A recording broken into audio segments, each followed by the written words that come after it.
Welcome to Raj web news. மு.க. அழகிரி ஸ்டாலினிடம் பேசுவதற்கு தூது அனுப்பியதாக அறிவாலயம் வட்டாரங்கள் தெரிவிக்கிறது. ஆனால் ஸ்டாலின் அழகிரியிடம் பேச முடியாது என்று மறுத்ததாகவும் கூறப்படுகிறது. இது திமுக கட்சியில் சலசலப்பை ஏற்படுத்தியுள்ளது. திமுக கட்சிக்குள் அறிவிக்கப்படாத பனிப்போர் நிலவி வருவதாக தொண்டர்கள் கருதுகின்றனர்.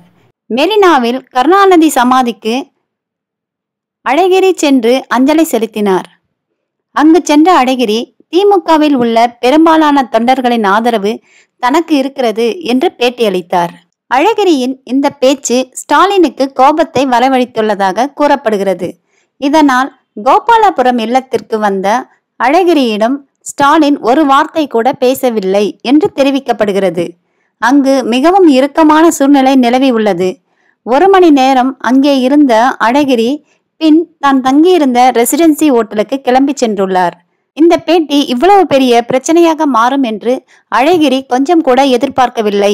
தனக்கு ஆதரவாக பேசுவார்கள் என எதிர்பார்க்கப்பட்ட சில முக்கிய புள்ளிகள் தனக்கு சாதகமாக பேசாமல் அமைதி காப்பார்கள் என்று அழகிரி கொஞ்சம் கூட எதிர்பார்க்கவில்லை.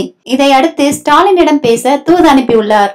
ஆனால் ஸ்டாலின் அழகிரி மீது கடும் கோபத்தில் இருப்பதாக அழகிரிக்கு பதில் வந்துள்ளது. அதன்பின் ஸ்டாலின் அழகிரியிடம் பேசுவதை விரும்பவில்லை என்றும் கூறியுள்ளனர். இதை குறித்து செயற்குழுவில் பேச ஸ்டாலின் திட்டமிட்டுள்ளதாக அழகிரிக்கு தகவல்கள் வந்துள்ளது. இந்த பதிலை எதிர்பார்க்காத அழகிரி மீண்டும் கோபத்திற்கு ஆளாகியுள்ளார். அதன்படி திமுகவை நான் உடைக்க மாட்டேன், ஆனால் திமுக தானாக உடையும். திமுக தற்பொழுது வலுவாக இல்லை. திமுக சரியாக செயல்பட்டிருந்தால் ஆர்கே நகரில் டெபாசிட் இழந்திருக்குமா என்ற கேள்விகளை எழுப்பி ஸ்டாலின் செயல்பாட்டை கண்டித்துள்ளார்.